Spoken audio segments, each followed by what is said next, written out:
Eu gosto de pegar o aprendizado da história, né? Isso. Então, é muito fácil a gente olhar pra trás e dar sentido para as coisas que estavam acontecendo naquele momento. Mas a maioria dos empresários, e quem tá escutando aqui provavelmente é empreendedor ou empresário, ali de diferentes tamanhos, começa a se comparar muito com os outros e achar que os outros sabiam mais do que ele sabe. E eu acho legal contar que quando eu comecei a empreender, eu não comecei assim, um business plan. Eu vou construir aqui o meu plano e como eu vou gerenciar e o time que eu preciso. Não. Eu comecei olhando e falando, cara, eu tinha 12 anos na época, eu preciso de roupa para ir para evento social. Porque eu sou de Brasília, vim para São Paulo, eu era totalmente um peixe fora d'água em todos os sentidos. Meu pai é um cara que, durante a vida dele, ele é um cara de vendas, então eu vi ele vendendo, mas ninguém na minha família é empreendedor. Meu pai nunca foi o cara que deu valor para coisas chiques e tal. Então eu não cresci numa casa assim. Então quando eu cheguei em São Paulo e vi, meu pai sempre focou muito em educação, e aí na escola elitizada que eu tava em São Paulo, eu olhei e falei, que isso? Como é que eu vou pertencer? Eu falo diferente, eu penso diferente, eu sou de uma casa diferente. Quando a gente mudou e veio para São Paulo, a gente morou 1 ano e meio num apartamento que era assim, mesa e cadeira de plástico. Meu pai deixava na casa, que ele falou, Dani, se a gente tá alugando, então eu comia numa mesa de plástico. E aí eu não me identificava, então eu queria pertencer. Como qualquer menina adolescente quer pertencer, entendeu? Então, o meu negócio, ele nasceu não de conhecimento de negócio. Ele nasceu de querer pertencer. E eu acho que os negócios, bons negócios, que vão durar muito tempo, que vão impactar muitas pessoas, que vão mudar a vida, tanto sua quanto de outras pessoas, eles nascem de um desejo genuíno de resolver algum problema. De um desejo genuíno de alguma coisa maior do que só o dinheiro. E muitas vezes consequência. E às vezes é o dinheiro, né? Às vezes é por necessidade. Então, na minha história, como que foi? Comecei a criar, então, eu ia com a minha mãe concursada pública, meu pai trabalhava como CLT executivo de multinacionais em vendas, em área de vendas. Então, eu tinha o histórico de um pai vendedor, mas CLT, e de uma mãe concursada pública com espírito empreendedor. Então, tinha ali uma veia, mas ninguém sabia empreender. Já tinha uma raiz já também, né? Aí eu falava, minha mãe sempre foi resolvedora de problema também. Então eu falava, mãe, eu queria muito um vestido pra ir numa festinha de 15, num bar mitzvah, sei lá, uma social na casa de alguém. E até hoje existe esse gap muito grande no mundo da moda, que é 11 a 17 anos.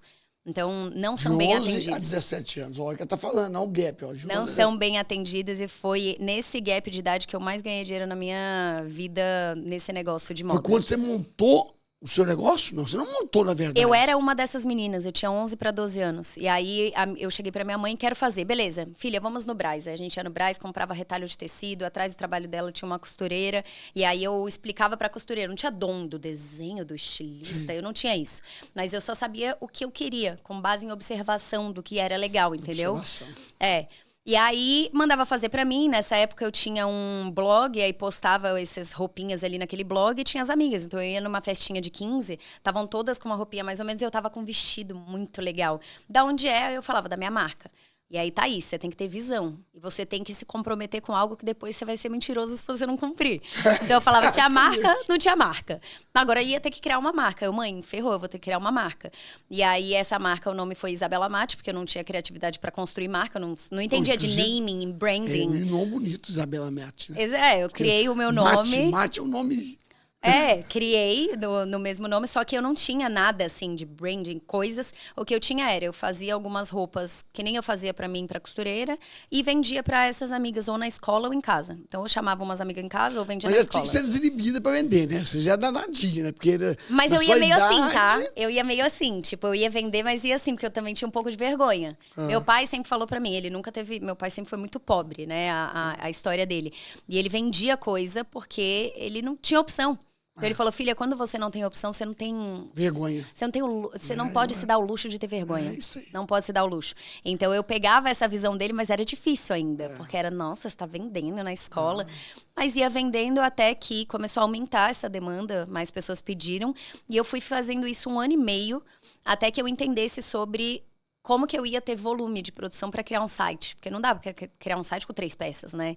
E aí a gente foi entendendo desse processo, aprendendo tudo fazendo. Então, não aprendi nada antes de fazer. 2012 eu lancei o site, então é 10 até 12. 2010 a 2012 eu já tava fazendo isso. E aí a gente conseguiu juntar, e o meu pai me deu um empréstimo inicial ali de uns 500, 600 reais, não era nem abertura de empresa, era só pra fazer umas peças. E aí eu consegui juntar pra ter 10 mil reais pra fazer a primeira leva, assim, de roupas, abrir a empresa, CNPJ, coisa e tal. O e-commerce na época eu pagava 40 reais por mês, nem tinham essas plataformas que tem hoje de e-commerce.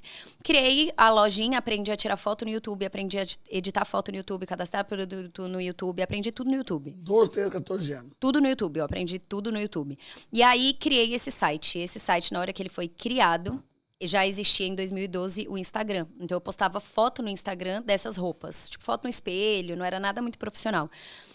Postava essas fotos e comecei a ter uma audiência. Então eu cheguei em, sei lá, 10 mil seguidores. E aí, isso na época era, nossa, muito legal. Esse site lançou e no primeiro ano desse site a gente fez 1 milhão e pouco de faturamento, quase 1 milhão e 100 de faturamento. Menina ainda? Eu, minha mãe me ajudando e trabalhando, meu pai trabalhando e ajudando, e meu irmão obrigado ajudando a fazer venda na sala de casa. Na sala de casa. Fez 1 milhão e tanto. E foi por conta de, cara, boca a boca, a gente tinha um atendimento. E aí, o que eu acho legal do empreendedor? Eu não sabia o que eu estava fazendo. Provavelmente poderia ser muito melhor se eu tivesse estratégia e alguém que soubesse, pegasse e falasse, vamos construir isso do jeito certo, mas eu não tinha. Mas eu tive resultado vender, minha amiga. E cuidado com a pessoa. Por exemplo, eu não tinha grana para fazer um cartão de agradecimento. Então, eu pegava com a minha mãe, aí no pente a gente colocava e eu escrevia à mão, entendeu?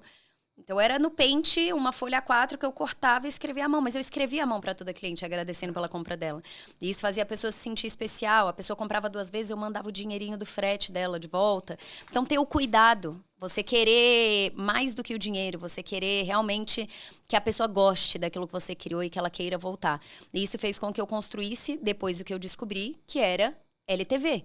Minhas clientes compraram do dia 1 do negócio até o último dia. Então, eu tenho cliente que hoje compra outros produtos, mas comprou durante 14 anos no mesmo negócio, com recorrência. E sempre atendendo essas de 11 a 17 anos. A sua foco sempre foi esse. O meu foco era esse até que eu fiz 18, 19, me tornei mãe, e aí eu mudei o produto, porque eu era a cara do negócio. Sim. Eu nunca desvinculei do meu rosto, porque eu vendia através de mim. E isso foi ruim, porque eu me perdi no produto.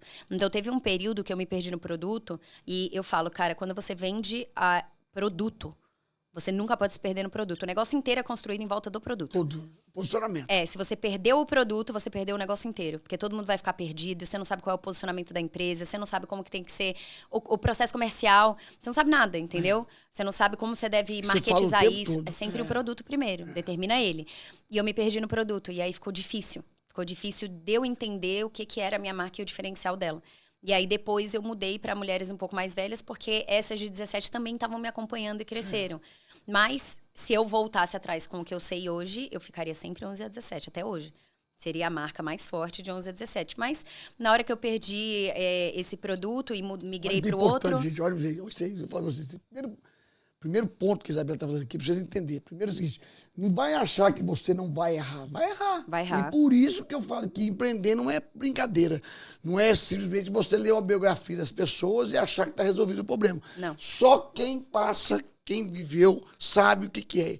Então não adianta você achar que vai errar. Então por isso que, para você buscar conhecimento com alguém que empreendeu, tem que ter passado por aquilo, porque vai lá, ó, eu errei aqui, eu acertei aqui, eu devia ter feito isso. É só quem passou que fez. E quem não tem ego, que vai admitir que errou. Isso. Porque tem muita gente que não chegaria no podcast e admitir que errou. E sabe uma coisa que eu acho interessante, que me fez e me faz apaixonada pela educação empresarial e por mentorar e ajudar pessoas? O empresário não tem ninguém que consegue ensinar ele a ser empresário. A faculdade forma a força de trabalho, a galera que vai trabalhar. Nada forma empresário, só outro empresário. Faculdade, para começar, eu não sou contra. Todo conhecimento é válido. Mas, você imaginar que na faculdade quem ensina é um professor que nunca teve Exato. empresa, Então, assim, eu tenho faculdade, eu tenho pós-graduação, eu sou apaixonada por ensino acadêmico, mas para outro motivo. Em educação empresarial, eu aprendo com empresários. É isso aí. Então, eu busco quem sabe mais do que eu e encurto o processo. E é por isso que eu criei, entendeu? Porque eu falei, eu posso ser essa pessoa para outras pessoas também. As pessoas me perguntam, como é que você chegou lá? Cara, eu estudei até terceiro ano de contabilidade empurrado, porque eu tinha que ficar na 25 de março, comprar produto e vender na minha cidade.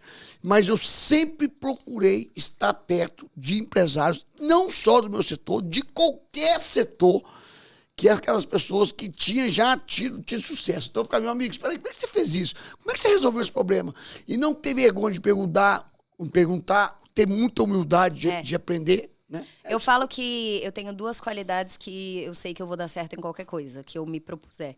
Humildade para aprender e disposição para executar. Isso. Eu tenho essas 2, então no que for eu vou dar um jeito, sabe? E eu acho que isso é importante. E aí, enfim. Humildade para aprender, olha o que ela falou. Ó. E disposição para executar. E disposição para executar, porque tem gente também que pega conhecimento, Aprende, não executa nada. Ou disposição para executar, mas se não tem humildade para executar aprender... também é duro, né, minha filha? É aí que acontece, né, as coisas. Não é brincadeira. E aí, para encerrar a jornada, a gente chegar aqui, fiquei muitos anos nesse negócio, aprendendo muito lentamente a ter negócio, porque eu não era mentorada, eu não tinha esses empresários também em volta. Tinha isso também, né? Não tem tinha. Hoje, alguém levou conhecimento. Eu acelerei nos últimos 3 anos mais do que nos últimos 10. Juro pra você. Por estar perto. Então, quando eu virei o avatar transformado de alguém que olhou para o empresário, aceitou ser mentorado, abriu seu coração para escutar, para ter disposição e viu o resultado na minha vida, eu falei, eu quero gerar isso. Mas eu fui primeiro essa pessoa, né? Então, eu era muito solitária, assim, aprendi, errei bastante. Esse é o maior problema do empresário hoje, né, Isabela? Errei bastante. E em 2020 entrei no mercado de educação para ensinar, porque as pessoas pediam, o que você fez? O que você fez? Eu ensinava para quem estava perto ali. E para mim foi é isso. É isso. É isso que eu nasci para fazer. Isso me dá dinheiro, me dá propósito, realização, impacto e legado.